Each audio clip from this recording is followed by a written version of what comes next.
কত সুন্দর লাগে বৃষ্টির পরে বাইতুল মোকাররমের অংশ খুব ভালো লাগে দেখতে। কালারগুলো একদম ফুটে ওঠে, রোদ কম থাকে, তাকানো যায়। এই যে স্টেডিয়াম, ফুটবল স্টেডিয়াম মসজিদের সাথে।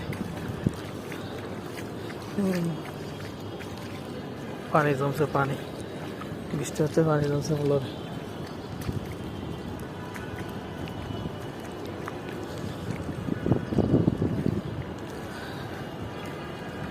বাইতুল মোকাররম ডিউটি বিকাল 5টা থেকে, সেজন্য আসলাম যে জোহরের নামাজ আজকে এখানেই পড়বো। জোহর নামাজ পড়ে আস্তে ধীরে বাসার দিকে চলে যাব, তারপরে ডিউটিতে জয়েন হব।